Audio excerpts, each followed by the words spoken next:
Call the meeting of the North Reading School Committee to order. I will admit that I am being held here against my will by the superintendent of schools. I would much rather be home watching the Red Sox, but we have the people's business to do here. I know Mr. Venezia is pleased to be here. I couldn't think of any place I'd rather be. I'm going to apologize in advance. I may be glancing down at my phone, which is to my right, which has the game score coming up, the game cast, if Miss Arcady doesn't steal it from me. That said, welcome to the meeting. And tonight, first order of business is public input. And seeing one person from the public who's not here to be heard, I don't believe. Thank God for that. That would have extended the meeting. We'll go to the next item, which is our student report. And tonight, we have, for his first appearance, we have Zach Mullen-Bernstein. Hello. Zach? The Hypnotist fundraiser show was last Thursday, and it received a very good turnout. The student council offices will also be attending Officer Shop this Monday. The October food drive has started, and we've already collected over 2,000 items, and our goal is 5,000. The Oktoberfest fundraiser for the boosters is at the Horseshoe next Monday, and tickets will be available at the door. The PSATs are also being held this Saturday at the high school for any junior, sophomore, senior student who are yet to take it. The student council also elected their freshman representative members, and the members are Gabby Lanzaro, Emily Zhang, Tori Angelesco, Jack Shilley, Dan Madden, Jensen Katamanian, Katerina Hasafez, Jordan Shilley, Yolora Maea, and Aaron Goutreau. The freshman class officers have also been elected, and the president is Emily Zhang. Gabby Lanzaro is the vice president, Kate Percore is the secretary, and Logan Stansbury is the treasurer. Volleyball hosted their breast cancer game today, and proceeds from a bake sale and raffle are going to charity. The golf team has also already qualified for states, and boys soccer has won their last 7 games with a 3-2 victory against Newburyport today. Last Friday was senior night for the football players, cheerleaders, and band members, but the football team lost their game in a tough fight against Saugus. The girls soccer team participated in a breast cancer walk on the 6th, and cheering is participating in a competition this weekend in North Andover.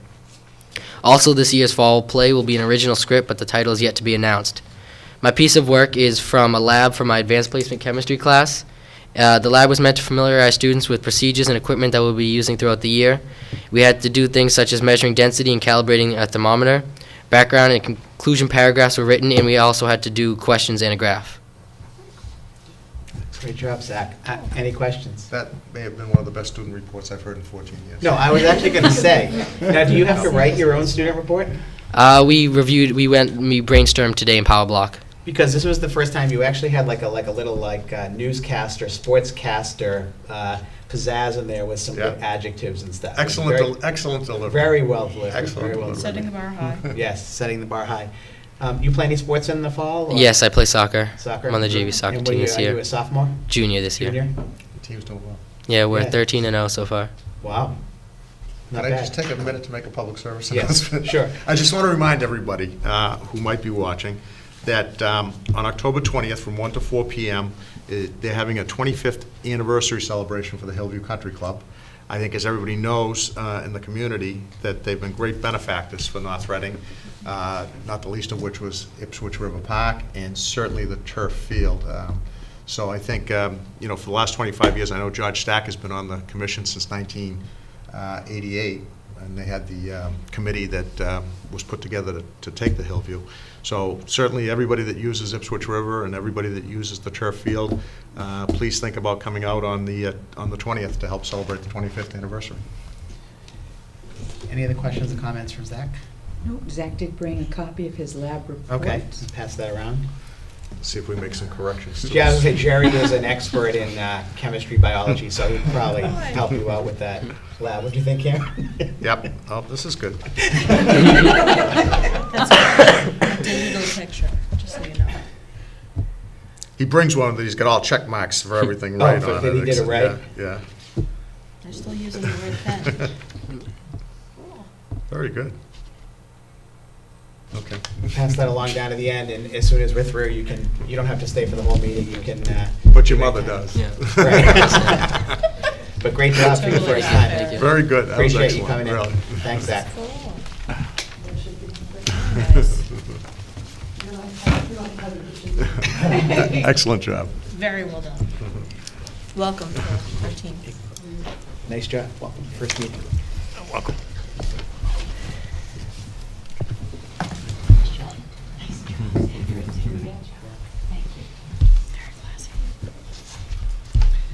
So while we're reviewing Zach's report to make sure the grade is accurate that his teacher gave him, we'll move to our next item, and that's becoming one of the most exciting items as the project plows ahead, and that's an update on the school building project. Kathy? Thank you, Mr. Webster. The last secondary school building committee meeting was held on October 8th, beginning at 5:30 p.m.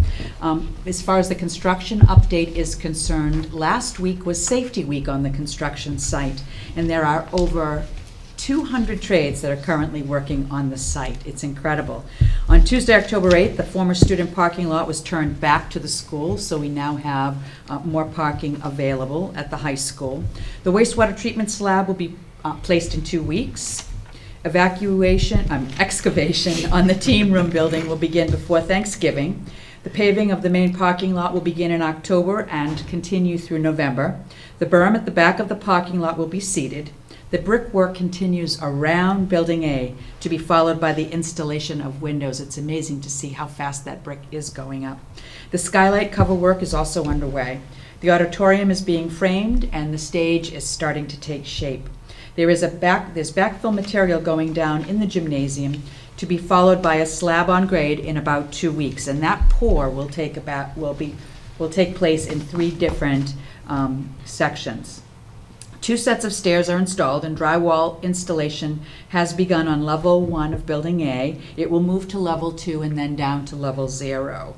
Work has commenced on the elevators, and the roofers are moving right along. It really is an incredible site. I, again, had another opportunity to participate in a tour, I believe it was just last week, where I bumped into Mr. Bowers. And Mr. Connolly was with me. Mr. Bowers as is well. living there now. Yeah. He's like in one of the He trailers. joined- Every day he sleeps there. He joined the tour. So Mr. Bowers, I know, and Mr. Venezia, you sit on the building committee. If you'd like to add anything, so does Mrs. Imbriano. So we have 3 members of the committee that might be able to add a little something to the report as far as construction. I'll defer to Cliff. The only thing I can add to that is that the plumbing and electrical work is all moving ahead rapidly. Fire protection is in most of the areas. They were currently are working on the 3rd stair in Building A. I think that's about all you can really say more than what you've said, and it's incredible how fast it's moving. With 30 masons and 18 helpers working together on it, it is really moving fast. I think the intent is to have it all closed in by before Christmas, so that would be good. That will be good. All closed in, brickwork done. Tight to the weather. Exterior closed. It looks like the bricks are almost done now on the front. I mean, that left side, as you're looking at it, went up so fast. Right. I think maybe one more day. One more day. We'll have the bricks on.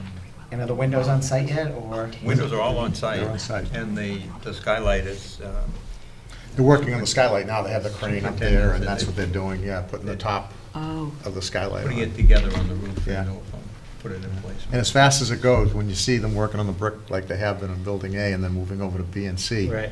you get anxious to start the next thing, which in my opinion is getting the windows in. So, you know, that's what you're waiting for. But it is moving along very quickly. Next 2 weeks, you'll see windows and probably the curtain wall around the distance learning lab in the front. That will make a huge difference. Great. as far as the design update is concerned, on Thursday, October 3rd, both principals, the Director of Academic Services, a representative from Durham Whittier, and our furniture representative from Tavares, and I, conducted a walkthrough of the current middle school and the high school to identify furniture to be kept and furniture not to be kept. So we did a quick walkthrough, and Rob Fogarty, who is our representative from Tavares, the furniture vendor, will return to do an actual count of the furniture that will be kept.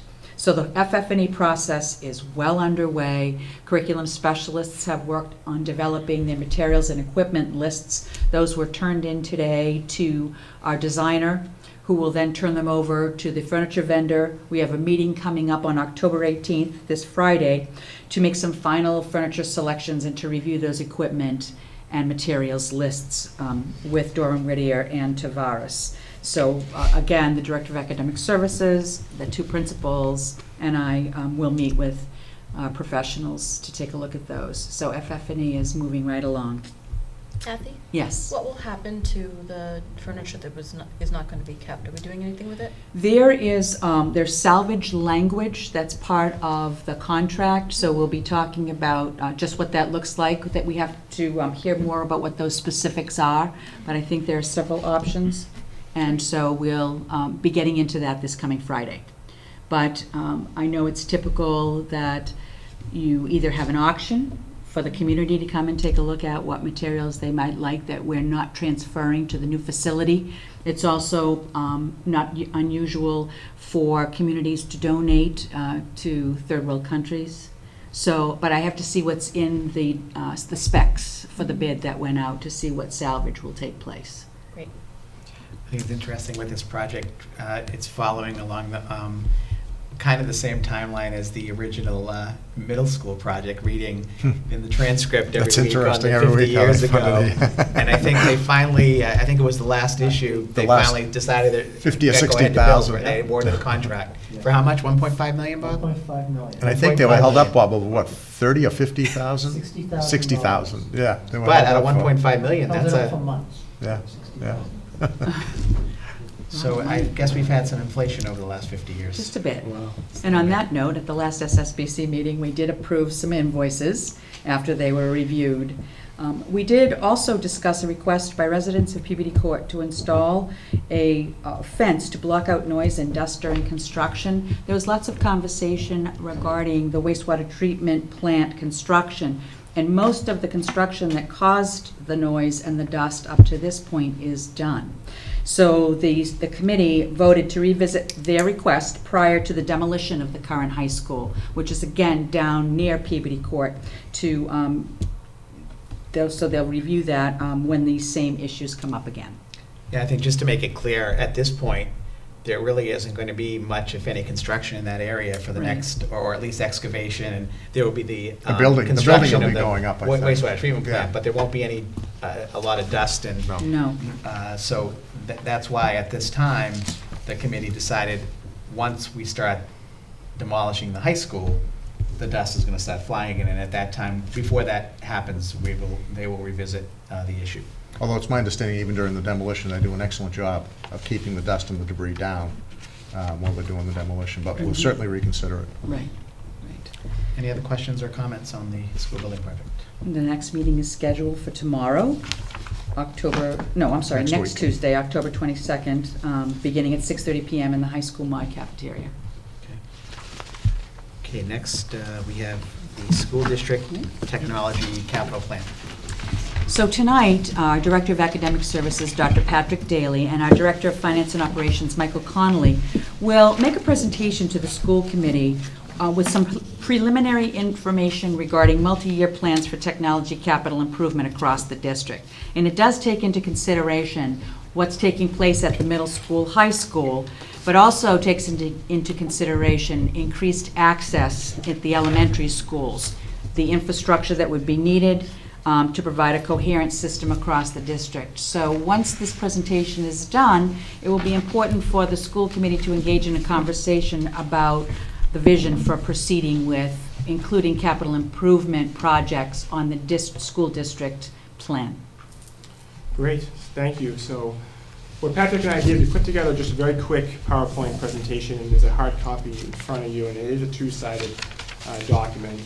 To kind of just frame this conversation and discussion, to talk about kind of where we're at with technology. And what we wanted to kind of provide an overview of is a little bit about the history of what we've done with capital funds, with technology, and what we've been able to fund historically. And then take a look at the future and what are some of the new opportunities that now do exist because of the high school, middle school project, with the technology budget that exists as part of that project, and some of the new initiatives that we now need to focus on, and as well as some of the challenges that we're now faced with technology, and some of the tough decisions that we have to make over the coming weeks. And then we also wanted to kind of close with some of the next steps and kind of what we need to do from here on, and open it up to questions. So a little bit about the history. Historically, the district has been funded funding 3-year rolling plans of about $160,000 for technology, every 3 years, and we've used these funds mostly to replace computers and for hardware and devices, for staff computers, and we've looked at where the needs are and where the schools that are most in need of computer replacements. And then and oftentimes have repurposed some of those computers that are being replaced to other areas in the district that still have a kind of a useful life. And we've also used them more recently, I think, in fiscal 12 to purchase, fiscal 11 to start the iPad initiative and start purchasing iPads across the district at each school. So that's kind of a little bit of the last, history, last 5 years or so, look back at what we've done with some of the capital technology funds that the district has funded. Now looking to the future, currently with the high school, middle school project, it has opened up new opportunities. So we do have a level of funding now that we can do certain things with at the high school and the middle school, and that Patrick can go into in greater detail. But it certainly has opened up a lot more opportunities for us to now consider. The new building will come equipped with a robust wireless network infrastructure. It will also come equipped with a new phone system. So this phone system that will be installed will be a voice over IP, so a network phone structure. So we'll be able to have really the cutting edge technology at the new high school and middle school building when they open up high school next year and middle school the following year. That being said, with technology, we'll now have to sort of shift and focus will need to be on the elementary schools, on the infrastructure, network infrastructure, and particularly their phone system, to try to make sure that there's consistent services across the district, and that it's the services that are being delivered are coherent, and we make sure the elementary schools backbone and that network infrastructure is up to speed and in line with the new buildings that will be coming online. So we feel there's sort of an opportunity to now discuss this evening, and as we look at our capital technology plan, to maybe shift away for a couple of years from the computer hardware replacements and take a look at using funds to build the wireless infrastructure and that network backbone that certainly will be needed first and foremost for the district to continue its long-term technology initiatives and fund additional iPads. That the backbone of that network needs to be stable and for the district to handle the additional devices that will be coming online. Just a little bit about the future. In terms of the challenge that we now are faced with there's many unknowns and variables that currently do exist. We don't know entirely at the moment what the technology budget of the new building project will entirely support. We're certainly putting those FF&E lists together. Certainly updating the infrastructure does come with an increase in operational costs annually to adequately maintain that infrastructure. So we can invest a level of capital funds to build up the backbone of that infrastructure, but then in order to support that over the number of years, it will come with a need for an increase in the operating budget for maintenance and for services to upkeep and adequately support that network. So we're just getting started with the FY15 budget picture, so it's still unknown at this time what the FY15 budget is going to look like. We're working with the Finance Capital Planning team, and we're just starting these FY15 budget conversations with the administrative team. And obviously, it's very early on. We don't currently know the state budget picture. That won't be known for several more months. So it's sort of kind of in the state of flux, where it's a lot of unknowns exist from a funding level. The capital improvement planning team, which is now will look at funding capital needs from both town and school-wide, which the process started last year. That process has yet to begin. It's going to begin at the end of this month, actually. So there's a lot of unknowns in terms of what funding will be available and where the priorities will settle. So there's a lot of questions and that will need to be answered as we move throughout this process in the coming weeks.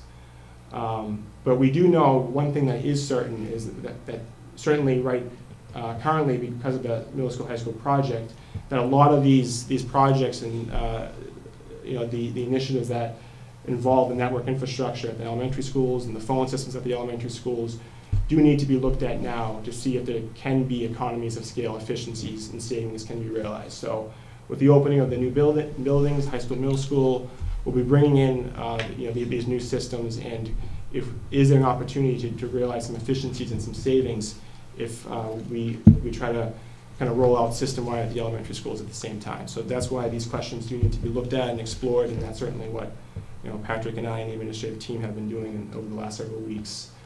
So this is just a list, breakdown of some of the projects that certainly the administrative team and Patrick and I and Ms. Willis and I have certainly discussed and talked about over the last several weeks as we begin to put together and update our 3-year capital technology plan. And certainly what's part of that conversation is the iPad initiative. So this was an initiative that began during the 2010-11 school year when these devices were first introduced.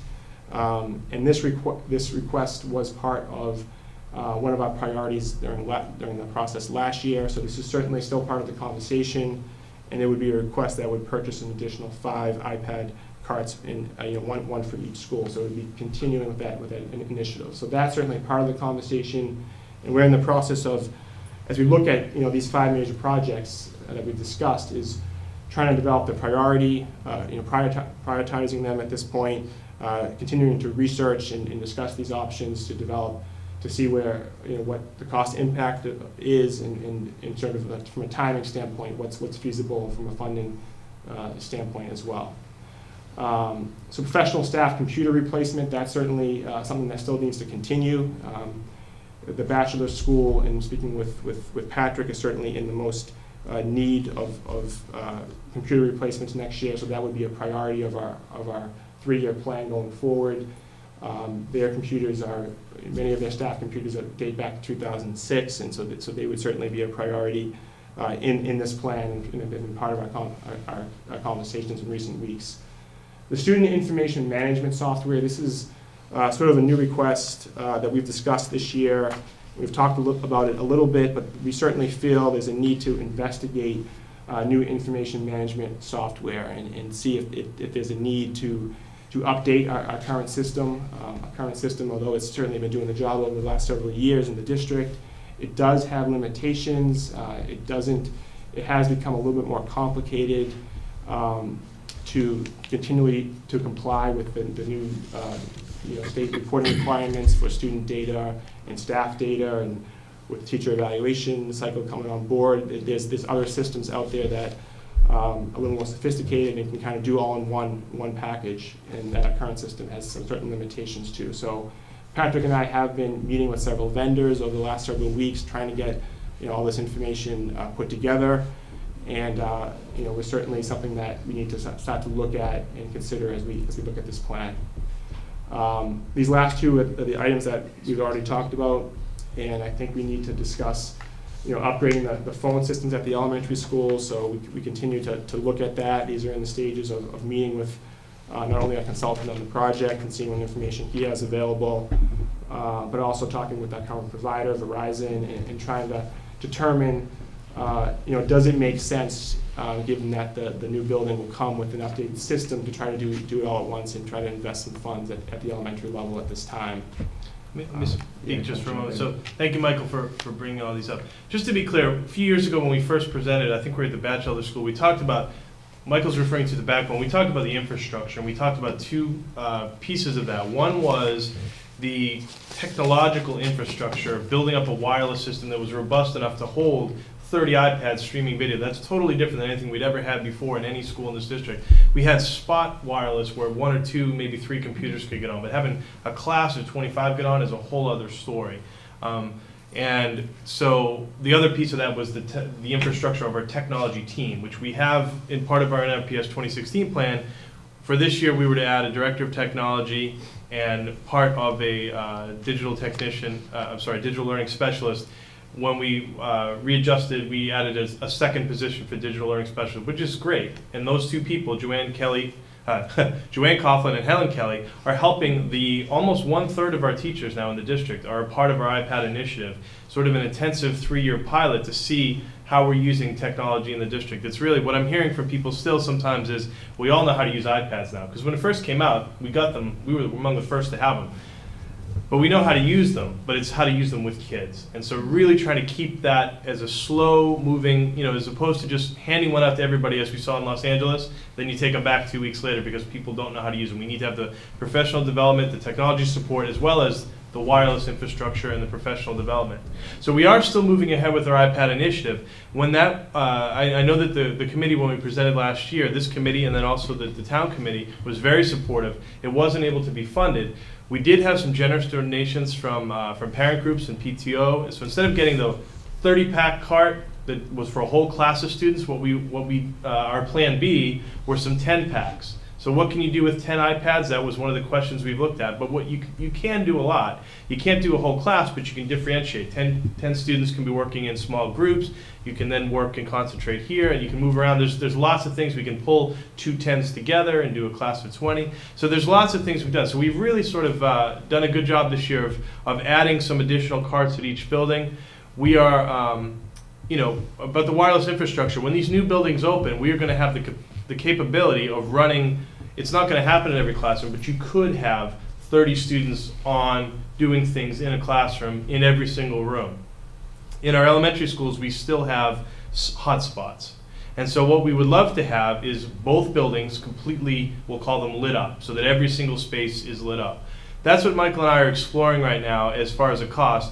I'm also exploring a plan B, which would be a different model where the wireless kind of moves with the cart. So in that room at that time, that wireless moves. And as we're getting deeper into the meetings for the building project, we're learning so much more about the newest products. There's a whole new wireless product that's just coming on the market right now that's going to offer us some new options. So there's just a lot of variables that are weighing into our decision. I will say Carl and I spoke quite a bit about the phone system. That was something that Carl really had a handle over. But phone systems and the phone systems we currently had in our buildings were analog phone systems. Now that we're moving into digital systems, all of a sudden, we've opened, I say often that my whole job could just be phones. This whole building project, the phones alone has been so much information. So Michael and I have really been looking at that. The elementary phone systems are good. They can continue as they are. Each system is a little bit different. The batch is the newest, but it's its own system. The hood has a different system. The little school system is similar to what's currently at the middle and the high school. But what we're looking at is this an opportunity when we see all the benefits of what we're going to get with the VoIP system at the high school? Is this an opportunity to do this at all 5 schools? There are different implications. I think there's pros and cons to both, and that's really what we're weighing out right now. We have several meetings set up to explore this. With the student information system, as Michael said, there's lots of benefits to exploring some different options, these more bigger picture all-in-one systems with lots of different options. So we're looking at what that would cost for implementation and what the benefits would be. And then the computer staff replacement, we have a good handle on that. We're not buying as many desktops, we're buying some more laptops. We're really looking at those computers at the current high school and middle school that can be repurposed. So all those things are kind of falling into place, and that's why, at this very moment, Michael and I are working very hard because we want to make the best possible 3 to 5 year projection and put things in priority and say, well, if we go with the whole phone system, then that's the priority for this first year. If we go with student information, so we're trying to really work very hard to prioritize these now. So our focus is still the same, but we just have a lot of things to consider. And every day that we have these meetings, more comes into clarity. So we will have a much clearer picture in the coming weeks. That being said, kind of the next steps, as Patrick just discussed, is we do need to continue to research all these options and meet with these vendors and gather the information and start to prioritize and start to discuss what our focus will be for the next 3 to 5 years. So we need to obtain the cost of each option so that we can understand the capital and any general fund budget impact. I think that's important because some of these capital investments will certainly come with an initial capital investment, but then it's also going to be an operational annual cost to that goes along with it. So we need to certainly understand that impact. We need to be prepared to have kind of multiple plans and strategies based on the information we learn. So as Patrick just said, there's a lot coming at us. Things are certainly changing every day. And as we get clearer information, as we move throughout this process this year, from what is able to be funded and where the priorities kind of settle, we need to kind of have our plan B and multiple options of how we're going to try to prioritize our investment. We need to certainly update the 3-year capital technology plan based on the results of our research. So that's something that we've been working hard at almost since the beginning of this school year. We've done several meetings on that, and it's something that we hope to complete or get it to a final phase in terms of this to present to the committee, perhaps as early as October 28th, or the latest it will probably be would be the November 12th meeting. So these steps will all allow us to be prepared to present and support our capital needs to that capital improvement planning committee that Janine and myself sit on. So I believe there's going to be a meeting that will kick off the process at the end of this month. And understanding how each of these what our options are and what the cost is of everything we've discussed tonight, will be able to ensure that we're prepared to support our capital needs to that committee when the time comes, really this fall and this winter. So at that time, I'll kind of turn it over to the committee with any questions for Patrick or myself. Questions, comments? Yeah, Patrick, I know you've been working with, obviously, the superintendent and the, I think, consultants and vendors for the new school project. Absolutely, yeah. You guys feel like you're on top of that? Do you need any further assistance? I mean, are you able to? That seems to me to be the #1 priority. Yeah. Even ahead of some of the things you mentioned today. Absolutely. But we've got to get that right. And Yeah, I think, no, we are. I will say our consultant, Paul Shapiro, who I've been working with, is excellent. It's the only thing that I have to say, and we've talked about this before, that could be all I do, and I also have the curriculum piece too. I mean, there's a lot to the technology piece, but we're on top of it. I Right. spend quite a bit of time. Paul and I are talking multiple times a day, and we're meeting pretty much at least once a week with several vendors. And because I think we've it's got so everything important. sorted. I mean, it's Yeah. sometimes the way things are designed, and we're finding that out with other, small issues with the building, they're not necessarily the way we envision them or what we need to accomplish. And I think the technology is going to be something that it's, I'm not going to say it's going to have to be perfect, but it's going to be something we're going to be critically judged on. High expectations. At the end of the project, Yeah. very high expectations Absolutely. going forward. So, I know we discussed this before about the potential of even bringing in somebody else to assist you, because obviously it seems to be a little bit overwhelming to be dealing with that, be dealing with this, and then be dealing with the curriculum as well. There is a lot. I will also say, and I appreciate that, I'm sure Superintendent has spoken to this. We did set up a model classroom at the high school, and I did write about that this week in the around the schoolyard, where we brought in examples of some of the technology. We have Chromebooks, we have iPads, we have the board, we have the speaker system, we have some of the furniture also. So teachers, students are starting to adjust and get used to that. But it's definitely helping us to troubleshoot. So if something doesn't go right with the wireless, we know, well, maybe this vendor is not as good as that vendor. And we're really getting our vendors to come in and deliver. And it's, the sales pitch is one thing, but actually giving us some working samples so that we can test them out, that's been very, very helpful. So we're in a very good place with just about everything. We're close to making a decision on the phones. There's 2 very different ways we can go with the phones, and so we're putting a lot of time into the phones because, and the hardest part with technology is you want to future-proof as much as you can, but at the same time you don't want to overpay just because it's cutting edge, because 6 months from now. Right. So getting all those things into place, like I said, there's a brand new wireless that's coming out right now. It's called, not to get too technical, but a wireless AC.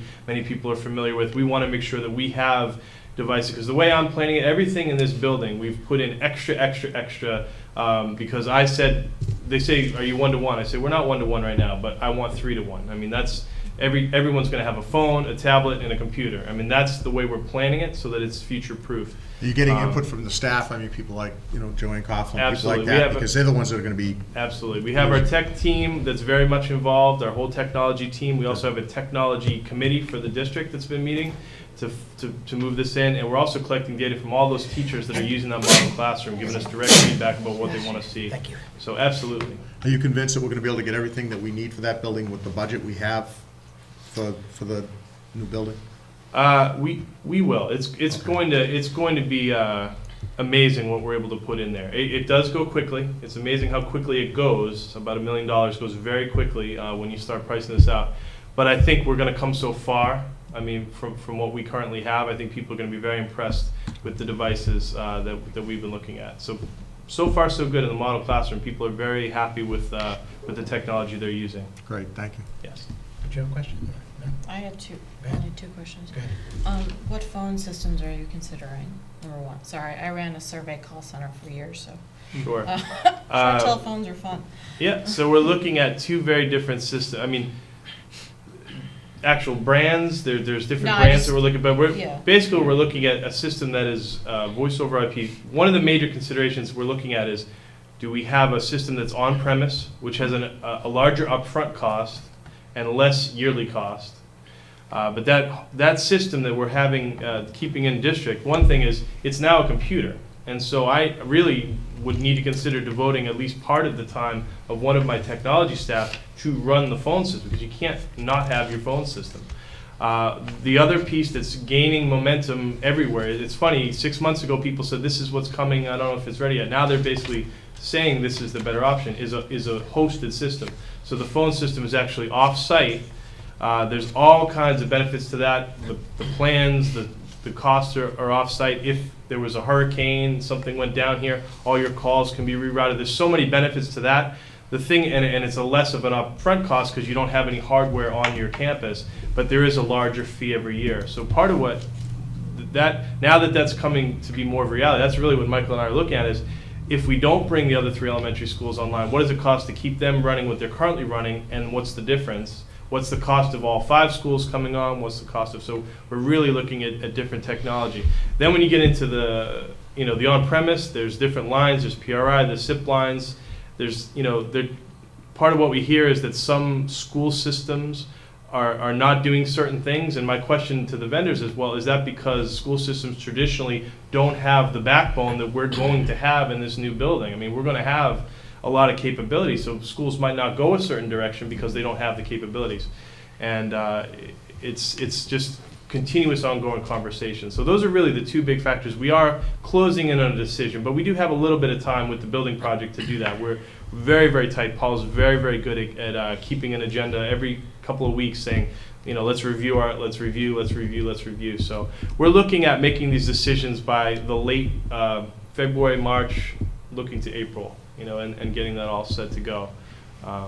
So the other big piece of it too is we've really now have a plan in place for when the middle school goes offline. We're going to have a redundant system that's going to go down to the current high school. My technicians are going to move the servers, everything's going to move down there, and we're going to have a little time overlap so that building, when it needs to be taken over, can, and we won't lose any kind of time there as well. So that's another piece. That's the other piece of Verizon. It's the internet as well as the phones. So That was my second question. yeah. About whether we were going to move to a cloud-based system for our servers, or are we going to stay put with on-premises hardware? Yeah, for right now, we're going to stay with, Nicholas Langford, our technician, is comfortable. He's excellent, and he's comfortable with the systems he has, and we've been looking at different things. So for right now, with the needs that we have with our servers, we're good with that system. But definitely with the wireless, we're looking at a controllerless system, and definitely with the phones, it's an option that, again, my tech team has enough to do without the phones, but there's a huge advantage to having the phone over internet, but I don't want to devote necessarily a half-time staff member to maintain that. So those are the things we're trying to price out and look at now. Questions or comments over here? I know that we have extra conduit runs for hardwire stuff. But my greatest concern with technology is the obsolescence, and it's so quick. Yeah, it's some Yeah. changes. so And quickly. we need to, you mentioned trying to proof us for that, but Yeah. that's a challenge. I think It that's really is. It's a very, very large part of the concern. An on-site phone system is going to become obsolete. Yeah. Yeah. So that's another consideration. It's absolutely, everything we've looked at is, and I've been saying that all along, I see the phone and the computer as becoming one. So when we look at the phones themselves, I don't see us spending a tremendous amount on fancy phones that can do all these things, because especially if you go to this hosted system, you can check your voicemail, video conference, everything from your laptop, and it's actually your phone all in one. So we're very, very much aware of that and trying to consider. But at the same time, I don't know that we're 100% ready to do that yet. So we're going to reuse as much as we can. Some of the systems will allow us to reuse some of our existing phones and things like that. Very much aware of that, but we're still going to have some wired inputs, because right now that's still the best way for some things, but we definitely will have the wireless capability too. So you future-proof the best that you can with all the best advice that's out there. And my team is very well informed. We talk about this every other week at our tech meetings. It's very, very current, and they're also attending these meetings with the consultants as well. So, Just a couple of comments. I think these are all the right things we need to be doing. I think from a budget / capital project point of view, though, we still, it's my opinion, not the committee's opinion, we still have to be very careful because of the school project going on right now and the fact that, in my opinion, the high school and the middle school are the first priorities to get those, as Jerry said, almost perfect in terms of technology. I don't want to ignore the elementary schools, but I think, for the next year or two, they may, fall a little bit by the wayside because we do have to focus both our money. Now, we do have money in the project for that, but if there's more money needed, I think it would have to go toward the middle and high schools. The wireless AC, you're exactly right. We have to get devices that can support that because you can have wireless AC, and if the devices don't support it, they still run at the old speeds anyway. Yeah. So you pay the extra money for the wireless, and you don't get the performance. Looking at this list, I think I'd be optimistic if I thought we could do it all in the next 2 to 3 years, but maybe we can. I think most important to me is what is our plan in terms of getting to a 1-to-1, or as you said, a 3-to-1 scenario where people have computers, phones, tablets, and they can all be used within the system. Are we thinking about a bring your own device plan that meshes with a plan where we also issue devices, or has that been thought out yet? that is the plan. That would be the plan. The first step, as I've said before, is instructing our teachers how to teach. When students bring devices to class, what are they using them for? And we're using them in pockets at the high school now. Started with calculators. Now teachers, as they're learning different things or taking some courses, we're using them in pockets, sort of in pilot areas, and giving feedback for different areas. But we're trying to really build up the instructional knowledge for the teachers so they know how to use them. Because, again, just having a device isn't going to do anything. And we don't want to do those low-level substitutions where instead of writing a paper, you type a paper. That's not really what we want. We want, if you're going to have that device in the classroom, how's it going to change? I still think the textbook piece is not there yet, and that's where it's still coming. To me, in my opinion, that's when everything tips. When that is if that mobile or something is your textbook and all your books are right on that device, we're still not there yet as far as that in this district, and really not in any district. Some districts are starting to build their own textbooks, and companies are starting to merge, but there's so much coming together with that. So we are moving towards that. We will have, with the new building opening, the plan is when the high school opens, we will be able to, through the wireless system, safely manage multiple devices coming into the building. So when they join the wireless, they're accepting the permissions, the safety, the protocols. Right now, if we just introduced a whole bunch of devices into the building, again, we're doing it in small managed areas, but if we tried to do that widespread, it would crash the network, and it would also, we wouldn't be able to monitor inappropriate use and unsafe use. With the new system, mobile device management software that we've been piloting this year in small numbers, we will be able to do this. So the plan is when the high school opens to have BYOD for that building, and then also for the middle school when that opens as well. Bringing your own device, and then we would start to explore, at the end of this 3-year pilot for iPads, we would explore what would we issue as 1-to-1. Would we continue to have iPads in the classroom? Would we be passing some out? So what would the next steps be? So the plan here then is for you to come back to us with the costs for all of this, and then we proceed, the committee would review, then we proceed to the finance, the capital planning committee with what we recommend.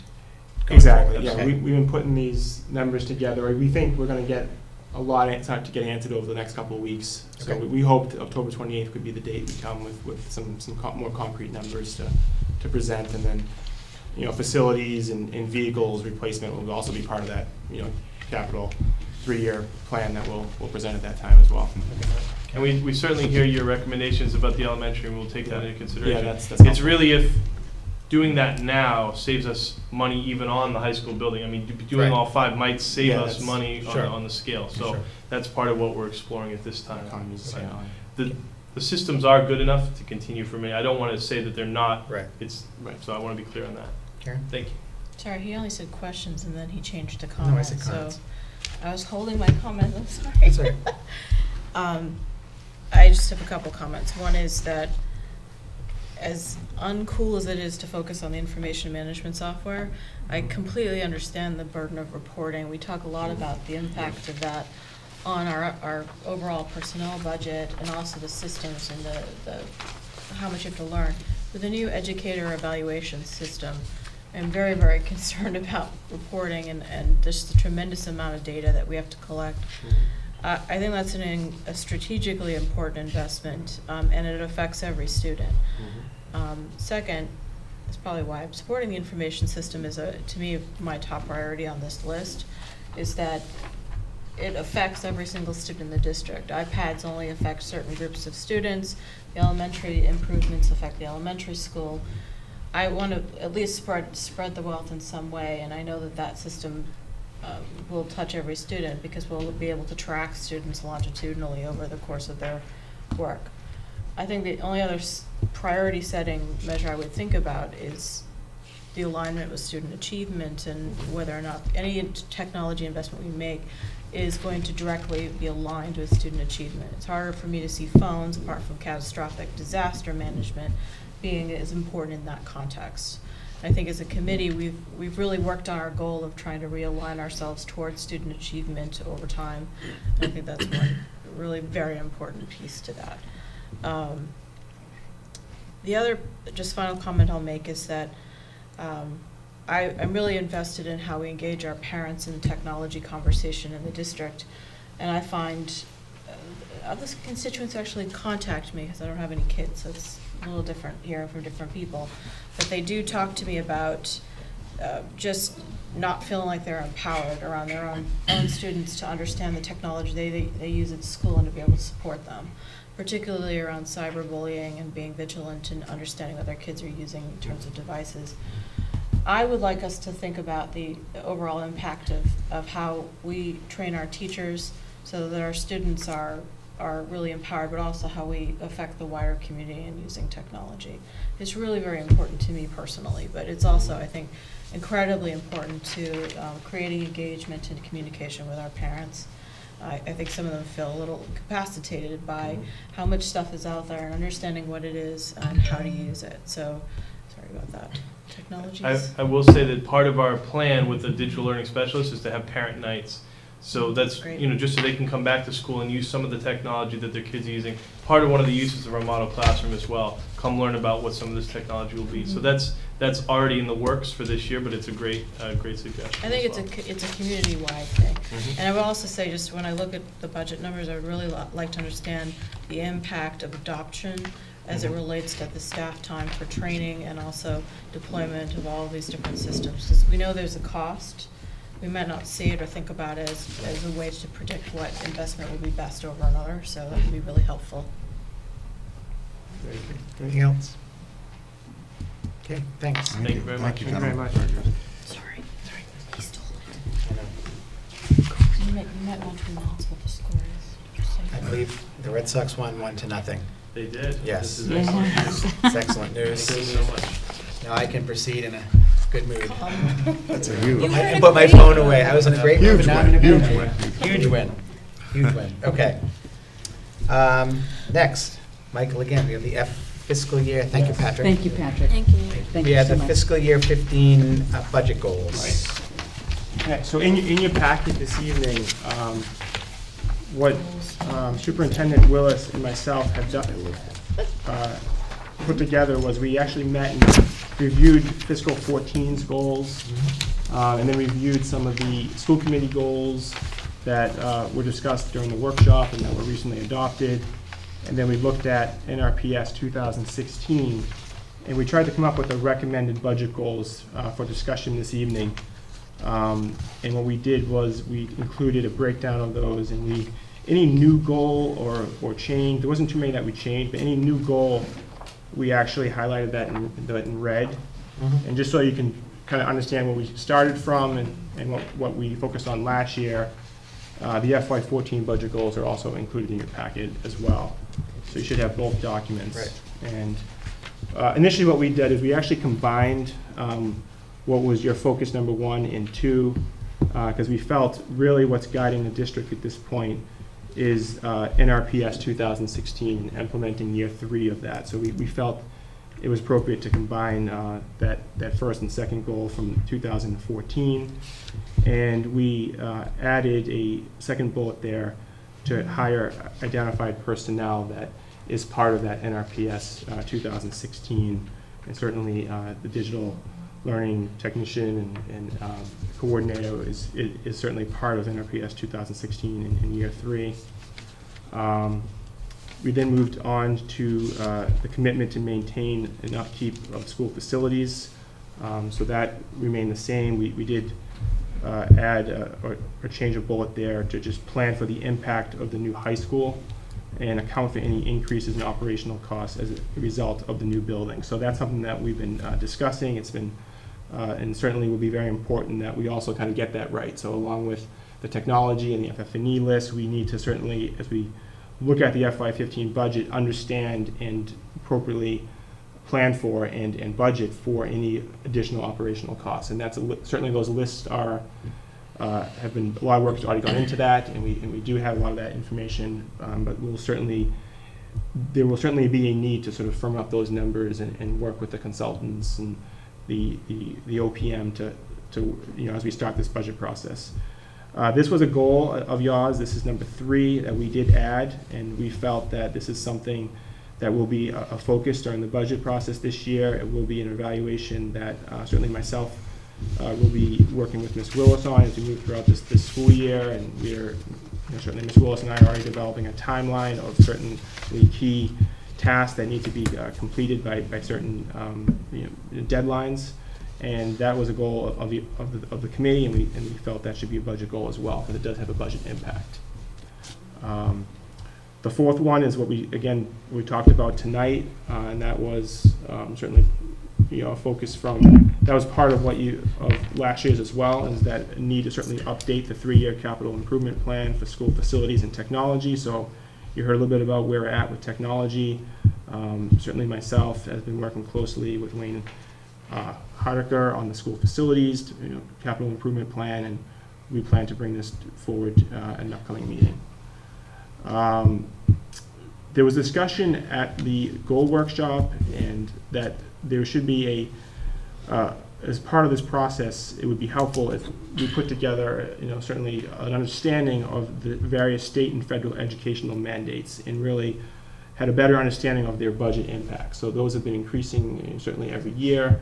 So we wanted to sort of update that list and have a conversation and discussion around what really is the budget impact of the various educational mandates, in many cases unfunded mandates that we certainly need to address.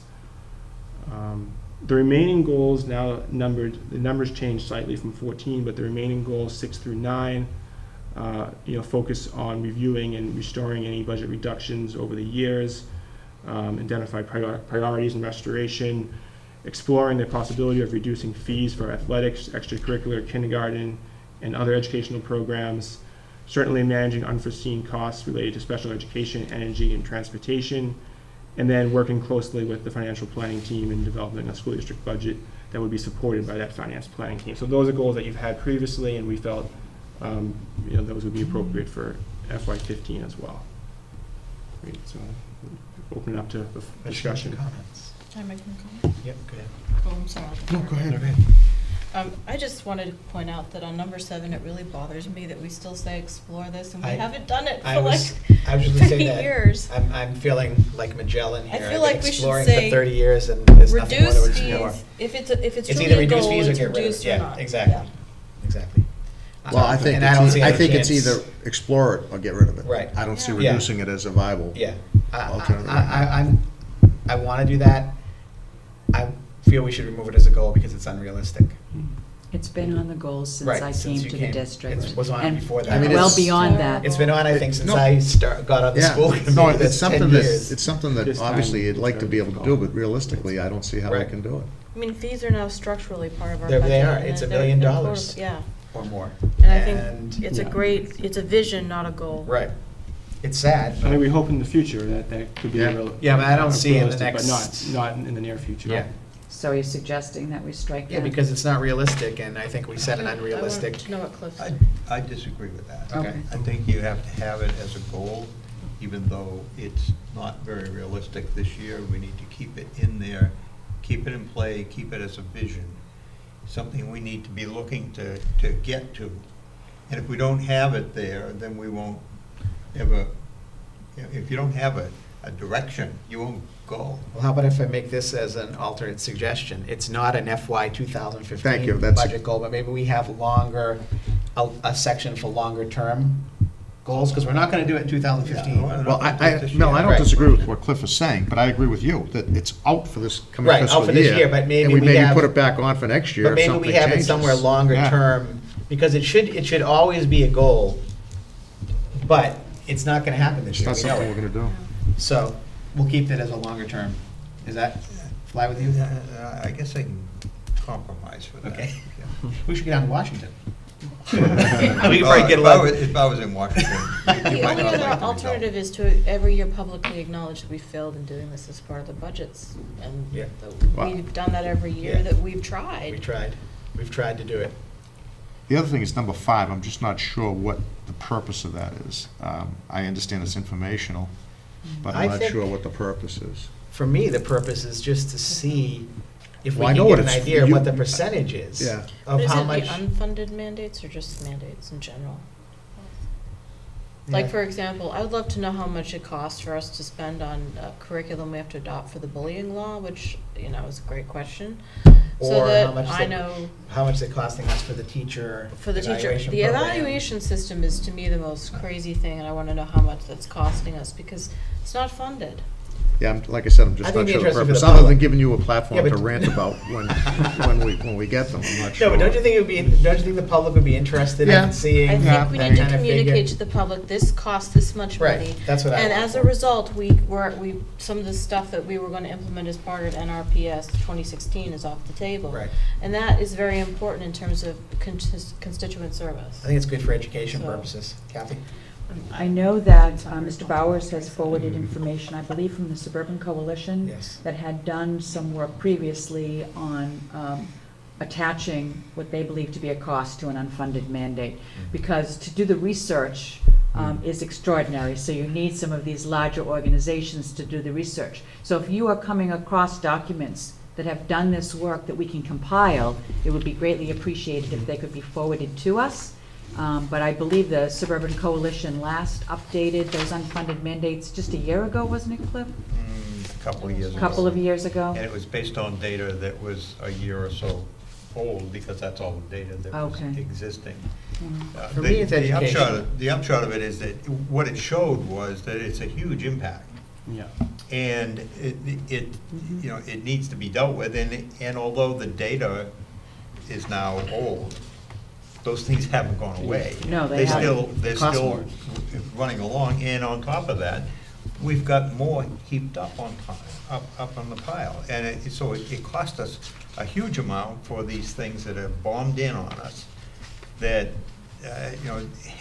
some king somewhere can throw another log on the fire, and we're supposed to just accept it. And it's frustrating. Somebody in Malden wants another staff member, and so they come up with a new program for a staff member to operate, and they send us a request for additional information. It's not just us, it's everybody. On number 2, under maintain commitment to the upkeep of school facilities, for the second bullet point, can we change it to something like successfully bring new high school online and account for any increases in operational costs as a result of the new building? To make it more of a kind of an action, Sure. positive action thing. Mhm. Um, Okay. One other thing, and we may have discussed this before, and I'll ask the question before I suggest the goal. Are there any alternate funding mechanisms that we're not reaching out to, seeking additional grants. We've talked more before about more or closer relationships with the business community. Is there anything, I mean, we have the North Reading Education Foundation. Should that be a goal related to our budget of, work with the NREF to, we really can't work with them, can we? But I guess I'm talking about alternate funding methods, and we It's a talk great about them every question. year, and I don't know if there really are any. If there are some, we should have that as a goal to seek or to find opportunities for alternate funding. I can let you know, it's a great question. Last year, I sit on the board of directors for the SEAM Collaborative, and the other superintendents that sit on that board and I discussed alternative funding sources, and we're all in the same situation in that we are communities that don't necessarily have the criteria that are required by some of these funding mechanisms, foundations, corporations. You Right. need to have eligibility criteria. But we said that if possible, if we pool our resources, we'd more likely have an opportunity to qualify for some of these grants. So what we did was, we agreed as a board of directors to hire a grant writer. Okay. And so this summer, a grant writer was hired through the SEAM Collaborative. And we're in the process of pulling together performance parameters to make a determination as to whether we will fund this again in the future regarding the job performance. So now we receive an email every other week from this person letting us know the work that she's doing to seek funding for certain projects. She's also asked us if we have any projects that we would like to entertain so that she can seek specific funding for those projects. So the board of directors is actively engaged in conversations around accessing alternative Okay. funding sources through this grant writer. It works better that way than, because as you say, individually, the districts, We're so small. yeah. Okay. And when we pool our demographics, we have a better opportunity of qualifying for some of these grants. Okay. Michael? To your other point, there's probably an opportunity to look at our, facility rental fee schedule with the new building Right. coming online, with new performing arts center, and so there could be, an avenue to try to look at that fee schedule and see if there's an ability to develop some additional funding there. I think there will Rental. be, definitely, and I think maybe that could be a sub-bullet point under the second bullet of number 2, Sure. to review fee schedules for high school, and you probably could even put the middle school in there, because we can review that at the same time. Yep. I think we can generate a lot more funds from those With facilities, the new, yeah. especially the auditorium. Yeah, I think we've always been rather low, because I think there's going to be some interest in the auditorium by Well, various even- organizations that. Even the distance learning lab. Right. If that's something, small auditorium, corporate type meetings, I can see opportunities. Some regional professional development. Right. Yeah. We have some vendors that do some work for us, but now we'll have a venue that will be able to be used for regional professional development. So I think that makes sense to add that as a sub-bullet under the second bullet, under maintain commitment to the upkeep of school facilities. You can word it the way you want, but Okay. I guess it's review and revise fee schedules for new high school and middle school. Mm-hmm. I think if you competitively price the distance learning lab, you can make a lot of money with that. So there's a lot of companies that would like to use a Right. facility like that Exactly. to train their own members, Right. own employees. Anyone else have any suggestions for budget goals? These, most of them from last year here, but then we have new ones. I really have pretty much wrapped up my suggestions. Anything, Vinnie? No? Cliff, you all set? Yeah, I'm still grossing about. We're gonna keep it. We're gonna keep it, just not for next year. I understand it's not achievable this year. Yes. It's just that we need to continue to. One question actually kind of in regards to that. Much similar to how with the football filled in the track, we were able to hold state meets. It's no longer the school property, but whatever monies was incurred probably made Parks and Rec a thing. Will we be able to host tournaments at the in the gymnasium for either volleyball or Yes. whatever?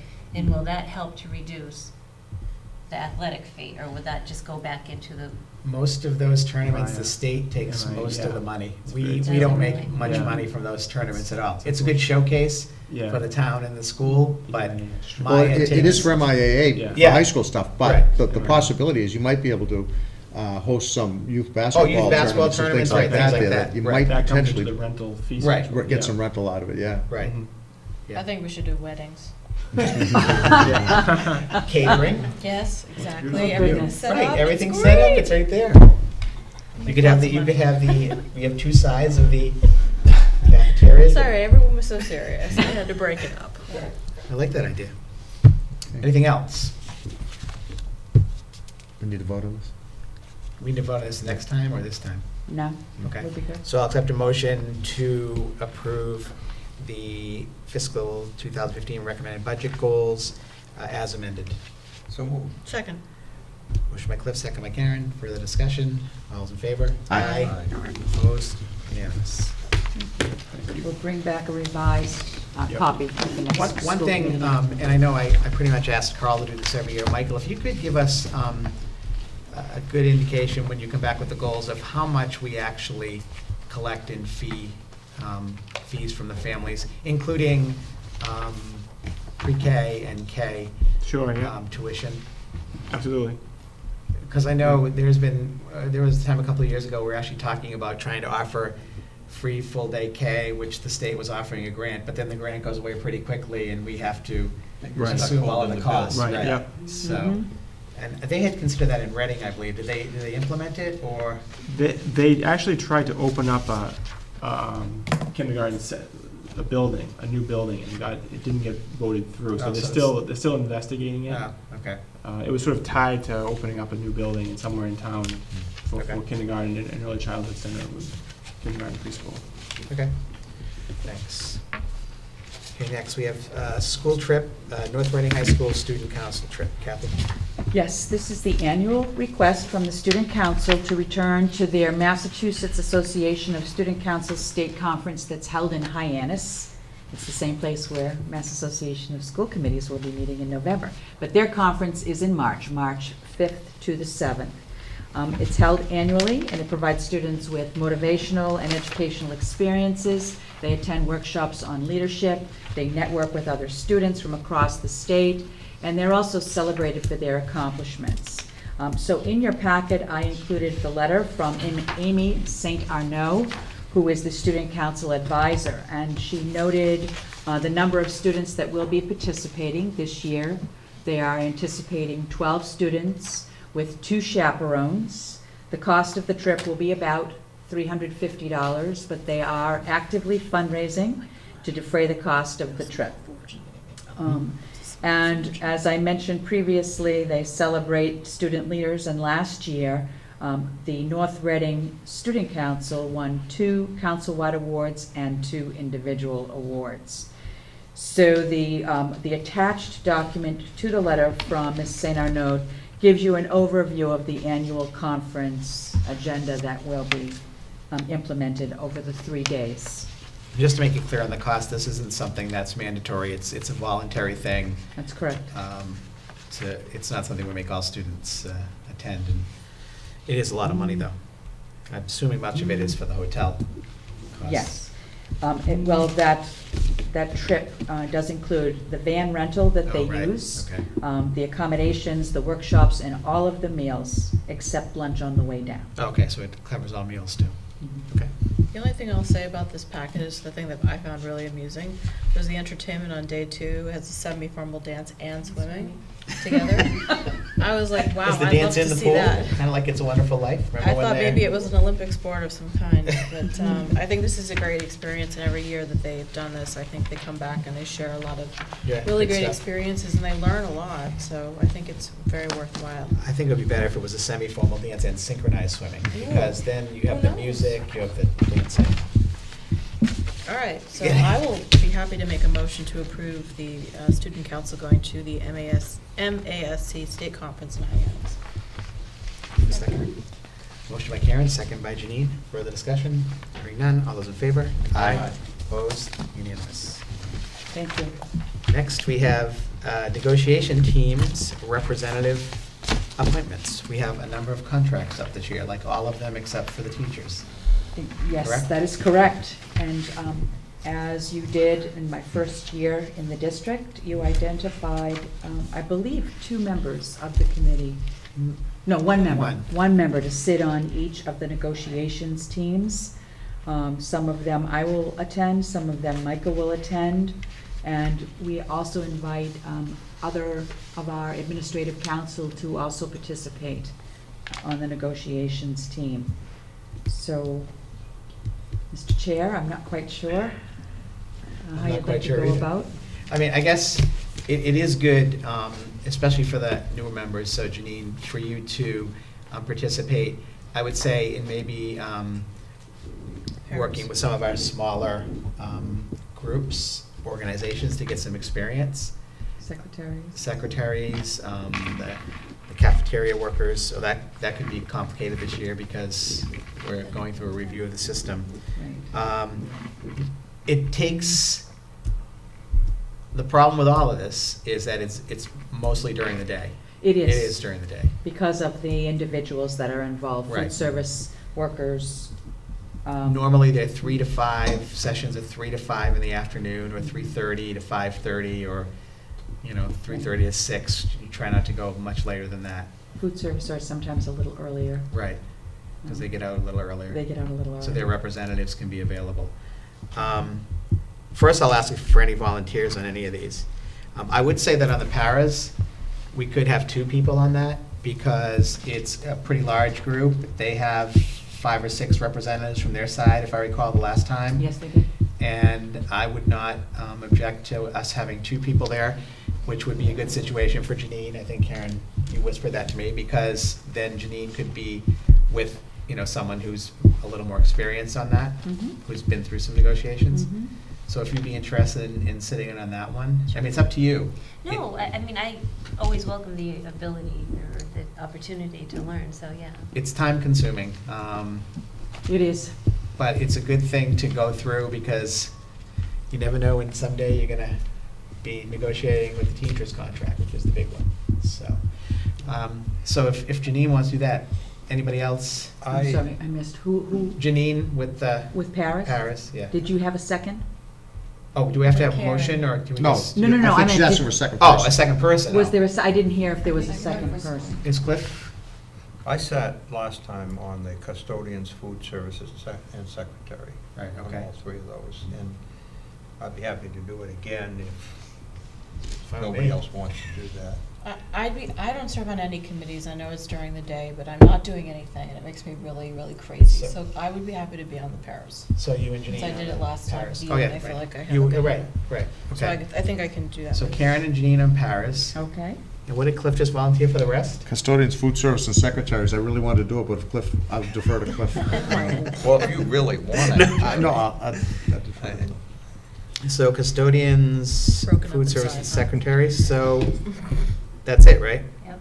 So is Janine not on secretaries? No, Janine and Karen will do Paras only. Paras. Yeah. And then next year, Is it the okay? Next teacher year with the contract is teachers. negotiated. Right. Can you do that?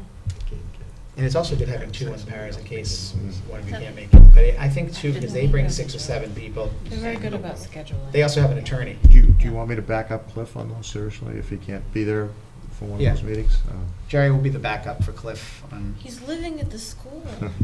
You're right. How's, I'm kidding. he's living in the trailer. He's living in the Gobain trailer. He'll be around at all times. All right. So we all set with that?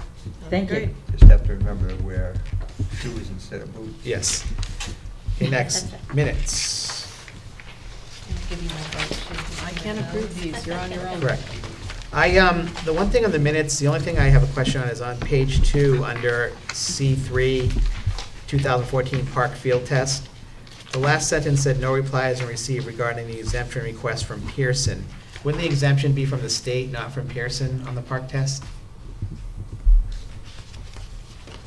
It's the state that would have to grant us an exemption if we weren't going to participate, right? Not Pearson? Pearson made the request for the participation of schools and classrooms, but my exemption request for the middle school, high school was on that same reply form. So I'm not sure who's going to have the final authority. I don't know, how can a private company have a final authority over a public school system? It's a good question. That's true, that's a good point there, Claire. I didn't think The about that. chair of the committee is our commissioner. I know. So we'll just leave it Pearson's then? I didn't know if it was correct or not. Said with derision, sorry. We'll just leave it Pearson's then. I didn't find anything else on the minutes. So if anybody would like to make a motion, Karen cannot, to accept the minutes. Move to approve the minutes as not amended. It's not amended, right, as is. I'll second that. Motion by Cliff, second by Janine. All those in favor? Aye. Opposed? Abstention. One abstention. Thank you. Okay. Next, we have no budget update. Michael? Nope, not this evening. Okay. Staffing, Kathy, nothing? Not this time. Bids and donations. We have a very generous donation. I wish I had asked Patrick this question. The middle school, I have a question about it. The middle school has donated $6,150 from the Middle School Parent Association to support the purchase of a set of 30 Chromebooks, which are little kind of notebook computers that have no storage capability and run on the internet and run wirelessly for student use in the classroom. And Michael, maybe you can, before we have a motion, is this, so this would be part of, they already worked into the curriculum, I guess. I guess Kathy could answer the question. We have a process in place now whereby any donation made by any association, parent or otherwise, goes not only through the school but also through Patrick. Okay. To ensure that we, A, have the bandwidth and the infrastructure, and B, there's adequate professional development for use of Those are the in the questions I classroom. had. So, sorry, Michael, Kathy. Sorry. Okay. Any other questions or comments? So I entertain a motion to accept this very generous donation with gratitude. So moved. Second. Motion by Cliff, second by Karen. Further discussion? All's in favor? Aye. Opposed? Unanimous. Thank you very much, Middle School Parent Association. Kathy, before we get to the information section, subcommittee updates, I saw a mailing or an email related to the park testing and the whole, you're going to get to that? It's park in my testing? administrative supplementary Okay. report. All right. Let's move to information. Subcommittee updates. I shirked my responsibility and then missed my last two subcommittee meetings, so I know it's terrible. I don't know what to tell you. So let's have a report on the last athletic subcommittee meeting from Jerry. I know you went over a lot, especially related to the new school project. And we primarily dealt with the secondary school building project. We took a look at the detail of the gymnasium, the auxiliary gym, the fitness area, the practice field, the softball field, and we tried to take a look at, we had Jeff Wetton there from PMA with us. I put together a memo of what I think are the issues that still need to be dealt with regarding the project. So we tried to sift through what was included and what was not included in each of those areas within the project budget. I think the best thing to do, Kathy, is to probably put this back on the agenda for the 22nd meeting and to talk about some of the issues here. I tried to highlight the ones that I thought needed some attention. And some of the things that we need to talk about again are irrigation, lighting, bathrooms, things like that. But I think it's a good time to do this prior to them getting into the further construction of those particular areas. We also have to discuss the location of the team building, the new team building, and Yeah, the team building, I don't think it's a big issue, No. but the team building kind of infringes or doesn't kind of infringe. It infringes on the property that was essentially turned over to recreation. The way the building's being constructed, it's down near the end of the field. I guess you call it the east end of the field, near the where the concession stand is and the entrance to the football to the turf field. which I think is a good location. Yeah, it is. I think it's a good location, but because of the way the leaching fields are situated behind it, we had to move the building down towards the field, so it's relatively close to the field. And we may have to look at tweaking the memorandum of agreement that we have with both I think it's the Hillview Commission and the Recreation Right. Department to make sure that that building is going to be included as a school property and not, you know, as a Right. recreation And I think there's control already property. been some discussion with at least Parks and Rec. Right. About the issue. Right, well, Rita Mullen was present, Right. obviously, at the building committee meeting. So we need to just straighten some of these things out before we move forward. I would think at some point we'd want to bring someone from the Hillview, Right. probably at the next meeting, into athletic subcommittee meeting also. That's a or good point, yeah. To discuss this issue, because they're also signed on to that memorandum of agreement that we have. Although Chuck Carucci was present, actually, at the... Oh, yeah, and he's, right. And Chuck's on the Hillview. But I think if we had Chuck there, and I'd like to see, in addition to Jeff Wetton, I'd like to see somebody from Doran Whittier there as well. At the next athletic subcommittee. There's a lot of items. There's one other item I'll mention here. We talked about naming rights carrying over for athletic facilities, and but there will be a new softball field which does not have a name. So that will be something where we will have an opportunity, if we want to honor a resident of North Reading.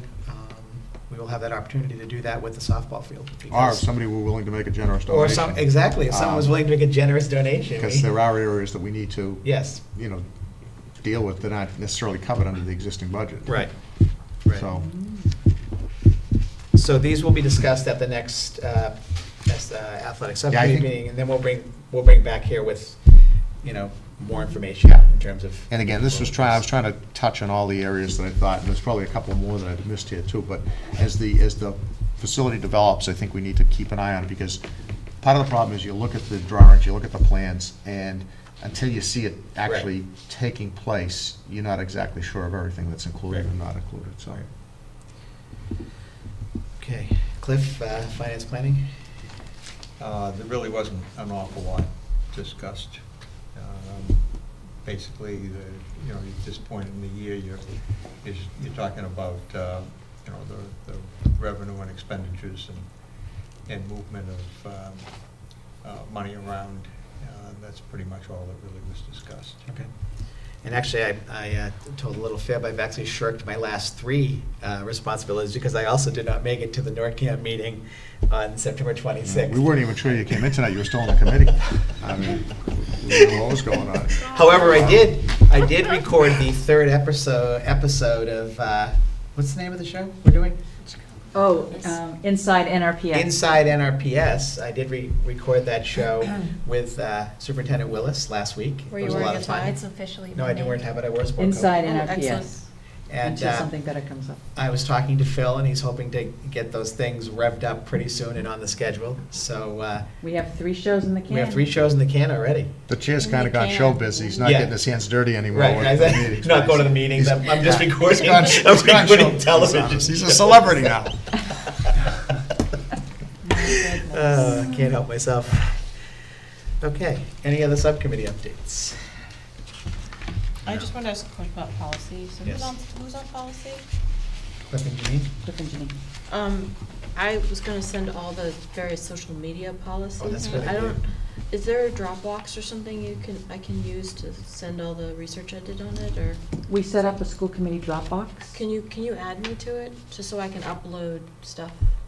Yes, I thought Ann sent out something earlier this year where you. I haven't- I haven't. I haven't You haven't seen it. received it? No. I didn't see it.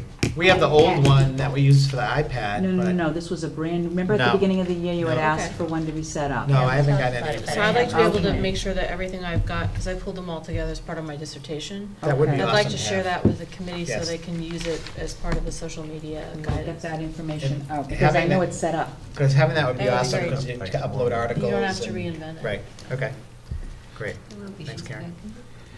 Okay, next, Kathy, October 1st enrollment, which is our official enrollment, correct? Our official enrollment, yes, thank you. The official October 1 enrollment for 2013-14 is included in your packet. You can see that in addition to information that I've provided for you in the superintendent's report, the in-district enrollment for 10/1/2013 has been laid out for you regarding elementary total, middle school total, and high school total. We have a total enrollment for 2013 of 2,612 students. Now, if you take a look at the projected enrollment as compared to the actual enrollment, you may recall last year we talked about projected enrollments at the end of May, and we had projected a total elementary enrollment of 1,167 students. And our actual enrollment is 1,174 students. So for the first time in 3 years, the elementary enrollment has increased by Let me ask you a 7 question. students based on the projection. That kindergarten enrollment, though, projection, wasn't that originally a lot lower, and then we boosted it up, the projection? Because, remember you said we had a lot more registrations for kindergarten this year than we had expected? Well, again, in May, we update our projections. Right, but I'm- So that was after kindergarten enrollment. Exactly, but prior to that, we had a much lower. We did, it was projection for significantly lower. kindergarten. That's So- correct. Just want to make it clear that we weren't expecting, I think we probably had maybe 25, 30 more kindergartens than expected, I correct? think you're correct, Okay. yes. And then in May, we had projected 679 middle school students. Our actual enrollment for middle school is 682, so we saw an increase of 3. And at the high school, we had projected an enrollment of 741 students. We have an actual enrollment of 756. That's an increase of 15 students for an overall increase across the district of 25 students. So if you take a look at the materials in your packet, you'll see the in-district enrollment, as I just explained to you. Then you'll see the elementary class enrollment, so you can see the distribution of students to give you a pretty good sense of class size. And then a new document that was introduced in this district last year was the total enrollment, which includes our in-district enrollment as well as students that are placed in alternative schools. So you can see that the October 1 enrollment has been detailed by school for a total of 2,612 students. And then students in outside placements at our 2 collaboratives, the North Shore Education Consortium and the SEAM Collaborative, are detailed for you, excuse me, as well as the number of students that are in other out-of-district placements, for a total of 39 students placed in alternative schools, for an overall enrollment of 2,651 students. And so you can see the distribution of students by grade level, and there's a little key that has been included so you understand what those acronyms are, because Lord knows in education we have more than enough acronyms.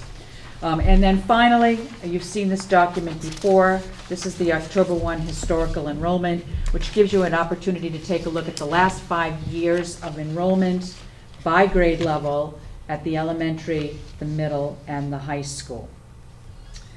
Just very briefly, over the last 5 years, we've seen a decline in the elementary school enrollment of about 205 students. At the middle school, over the last 5 years, we've seen an increase of 29 students. And at the high school, over the last 5 years, we've seen an increase of 53 students, for an overall decrease across the district of 123 students. So what you also like to hear is what's the percent change from one year to the next when we take a look at students in grades 5 moving into grade 6, and students in grade 8 moving into grade 9. So I've told you in the past, we typically had an average of about 5.5% change at the middle from grade 5 to grade 6. But last year, we only saw a 2.3% change of students leaving the district from grade 5 to grade 6. So we have a new 5-year average of 4.5 students, and that's what we take into consideration when we do our projections for the next school year. But over the 5 years prior to 12-13, we saw a loss of 3.9 students, then 6.7%, 6.1%, 3.5%. So really, over the last 6 years, 2.3 is the lowest loss of students we have seen. That might be one of the lowest since Austin Prep opened up the 6th grade over there. And at the high school, it's more dramatic. Right. The percent of students that left the North Reading School District from 2011-12 to 2012-13 was only 6.3%. Wow. Typically, we have used 12% as the change between grade 8 and grade 9. But I can tell you, the 12% was on the low end. If we take a look at the percent changes over the 5 years prior to this year, in 11-12, we had 12.7% of students leave. In 10-11, we had 15.2% of students leave. In 9-10, we had 14.8% of students leave. And in 08-09, we had 20.2% of students. And from last year to this year, we have 6.3. So that's a considerable drop. It was something like 12 or 13 students, wasn't it? A low number like that. 12 or 13. Yes. Where in the past it's been, I should say, it's been. Mm-hmm. So, using those numbers, the projected enrollment for the high school next year will be Right. 794. It'd be something like that. Yeah. Mhm. According to our NESDEC projections, you know that every year Mhm. NESDEC does enrollment projections for districts across the state. They are projecting the largest enrollment for the high school in 2015-16 at 777. Well, that's going to be I wrong. think we're over that next year. Yeah. I was just There's going no to say, question. I think, because But then we're it- over the enrollment projections from NESDEC by 11 students this year. Right. But We're I over the think- the 2015 projections already this year? No, no, no. Oh, for this year. 2013-14, we enrolled 11 more students than what they Okay. projected. They projected 742, we have 753. Yeah, so this year, what do we have for that 8th grade? It's 240 something, right? Well, 240, if you take 6% of that, that's about 16 kids. 14, 16 kids. You take the 9th, 10th, and 11th grade, you add it to that, and I'm coming up with about 794. But the bottom line is, I think it's going to peak in 2015, that's going to start to drop off again, because if you look at those elementary enrollments up until the 5th grade, they're all well less than Yeah, 200. I'm thinking that for the next several years, we're going to be pretty stable at this. We're not going to see a big increase, we're not going to see a big drop, No. because Mhm.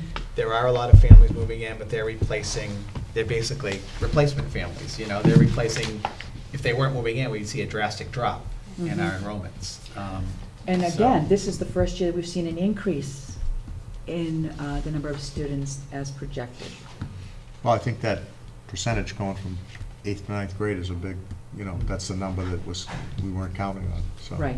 And it's much lower from 5th to 6th. Right. It's much lower than we had anticipated. And that'll probably hold steady when we get the 2 schools online. Mhm. Are there any other questions about the October 1 enrollment? Nope.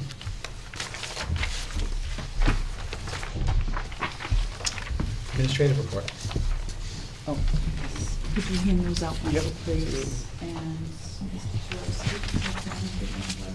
Secretary, that would be great. I just have a couple of documents in the supplementary report for you this evening. The first document is one that I like to pass out annually. It's our North Reading High School school profile, and it includes important information such as student performance, the community, student organizations, curriculum, graduation requirements, grading, and recent college acceptances. And I would just like to, again, applaud Principal Bernard's ability to capture and frame the successes of our high school students in such a succinct and clear document. It really is a nice document to have available to the public and to parents that really highlight all that's taking place at our high school. Quick question on this. I'm just looking at the SAT results, Mhm. and it says class of 2013, critical reading 547. But then before that, it has 480 to 600. And I know that there would be students that scored higher than 600. So do you know what that 480 to 600 refers to? I think that's the lowest and the highest. No, that 600 No, would. that's not No. correct. No, that's, I'm not quite sure what that range It represents. says the middle 50th percent range is, oh, so that's the middle 50th 50th percent. Okay. Okay, so I Yes. get, okay. All right. But the scores are great anyway. They were great. And this is a great report, thanks. And the second document is the one that you had alluded to earlier, Mr. Webster. This was a memo that came out to us on Friday, and it was a memo from the Senior Associate Commissioner of the Department of Education. His name is Bob Bickerton, and it's filling us in regarding accountability options and upcoming conferences that have been scheduled in October regarding the Partnership for Assessment of Readiness for College and Careers, also known as PARC. So there are two accountability options that were outlined by Bob Bickerton. They're on the second page of this 3-page document.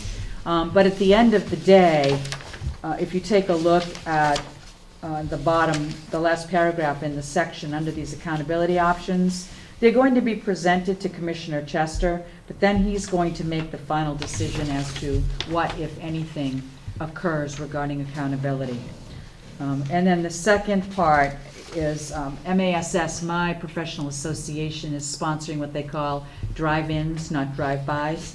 These are drive-in conferences for superintendents to listen more about some of these specific options and what's available to us as superintendents. I am already registered to attend the October 21st conference, so I'll bring information back to you for the next school committee meeting. So then the Commissioner of Education will decide which, if any, of these options will be allowed That's in the correct. districts. That's Okay. correct. I'm leaning toward option 2. If I was forced to make a choice, I don't like either option. But if I was forced to make a choice, I would choose option 2. It's more precise than option 1. I don't even know what option 1. Right, except option 2 would mean at some of the schools, we have a really tiny sample, right? Right, which means you get the highest results. You know, if they determine that your results, your random sample for PARC participation leans one way or the other in terms of the students that participated, you're held harmless in terms of your Right. accountability status. Right. Okay, That's the bottom line. so you'll keep us informed. I will keep you informed. Anything else? Next meeting is the 28th of October. That's correct. This time, I'll entertain a motion to adjourn. So moved. Second. Motion by Karen, second by Cliff, just beat Janine out. All those in favor? Aye. Opposed? Good night.